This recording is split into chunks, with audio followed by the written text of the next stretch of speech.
తెలంగాణలో రేవంత్ రెడ్డి సర్కారుకి దినదిన గండమే. ఇది నిన్నటి వరకు విడిపించిన మాట. కానీ ఇప్పుడు మాత్రం సీన్ పూర్తిగా మారిపోయింది. బీజేపీకి కావాల్సిన పూర్తి స్థాయి మెజార్టీ రాలేదు. అలాగే ఇప్పుడు అక్కడ చంద్రబాబు కింగ్ మేకర్గా నిలిచారు.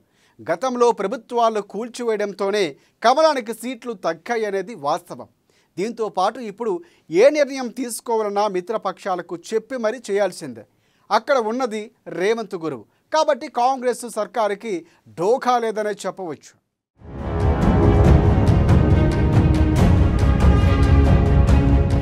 గతంలో రేవంత్ సర్కార్ని కూల్చేస్తారని ప్రచారం.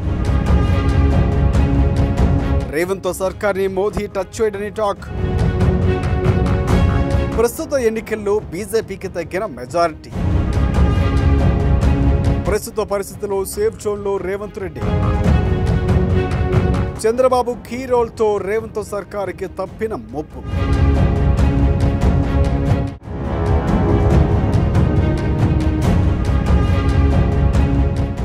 లోక్సభ ఎన్నికలు పూర్తి కాగానే తెలంగాణలోని కాంగ్రెస్ ప్రభుత్వం కూలిపోతుందని అనేక విశ్లేషణలు వినిపించాయి. మూడవసారి నరేంద్ర మోదీ కేంద్రంలో ప్రధానమంత్రి కాగానే పోటాపోటీ మెజార్టీతో అధికారంలోకి వచ్చిన తెలంగాణలోని కాంగ్రెస్ ప్రభుత్వంపై తప్పక నజర్ పెడతారనే చర్చ సాగింది. కానీ ఇప్పుడు అదంతా అసాధ్యమని తేలిపోయింది. తెలంగాణలో రేవంత్ ప్రభుత్వాన్ని కేంద్రంలోని మోదీ సర్కారు ముట్టుకునే పరిస్థితి లేకుండా పోయింది. ఇందుకు రాజకీయ విశ్లేషకులు ప్రధానంగా రెండే కారణాలు చూపుతున్నారు. 2019 బీజేపీ కేంద్రంలో ప్రభుత్వాన్ని ఏర్పాటు చేసేంత మెజార్టీ వచ్చింది. మ్యాజిక్ ఫిగర్ దాటి ఆ పార్టీ 303 సీట్లు సాధించగలిగింది. ఈ నేపథ్యంలోనే ఈ 5 ఏళ్ల కాలంలో అనేక రాష్ట్ర ప్రభుత్వాలు, విపక్ష పార్టీలు అధికారంలో ఉన్న గవర్నమెంట్ను నరేంద్ర మోదీ సర్కారు కుప్ప కూల్చేసింది. కేంద్రంలోని దర్యాప్తు సంస్థలైన ఈడీ, సిబిఐ, ఐటీలను విచ్చలవిడిగా వాడి ప్రతిపక్ష నేతలను ఇబ్బందులు పెట్టి జైల్లో వేయించింది.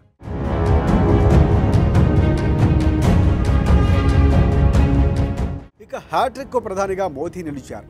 ఈసారి తెలంగాణలోని కాంగ్రెస్ ప్రభుత్వం విషయంలో కూడా అలాంటి నిర్ణయమే తీసుకోవచ్చని ఎన్నికల ముందు కూడా ప్రచారం జరిగింది. కానీ మారిన రాజకీయ పరిస్థితుల నేపథ్యంలో ప్రస్తుతం రేవంత్ రెడ్డి సర్కార్ సేఫ్ జోన్లోకి వెళ్ళినట్లు అయింది. కేంద్రంలో బీజేపీ 240 సీట్లనే సాధించడం, ఆంధ్రప్రదేశ్లో రేవంత్ గురువు చంద్రబాబు ముఖ్యమంత్రిగా బాధ్యతలు స్వీకరించుతూ ఉండడంతో తెలంగాణ కాంగ్రెస్ ప్రభుత్వానికి ప్రమాద ముప్పు తప్పిందనే చర్చ ఇప్పుడు రాజకీయ వర్గాల్లో జరుగుతోంది.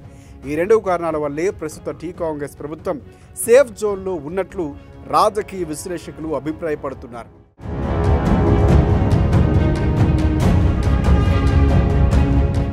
గతంలో కేంద్రంలో బీజేపీకి అబ్సల్యూట్ మెజార్టీ ఉండడంతో నియంత పాలనపై నిర్ణయాలు తీసుకుంది.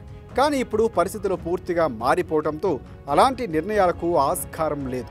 దేశంలో పరిపాలనా పరంగా ఏ రకమైన నిర్ణయాలు తీసుకోవాలన్నా తన మిత్రపక్షాలు సంప్రదించాల్సిన పరిస్థితి కమలనాథులది. ఎన్డీఏలో కీలక భాగస్వాములుగా ఉన్న టీడీపీ, జేడీయూలతో చర్చించకుండా ప్రధానమంత్రి నరేంద్ర మోదీ ప్రభుత్వం ముందుకు పోయే అవకాశమూ లేదు. అందువల్ల ఇలాంటి పరిస్థితుల్లో కాంగ్రెస్, దాని మిత్రపక్షాలు అధికారంలో ఉన్న రాష్ట్రాల ప్రభుత్వాలు కూల్చే పనిని బీజేపీ నాయకత్వం పెట్టుకోదని రాజకీయ విశ్లేషకులు అభిప్రాయపడుతున్నారు.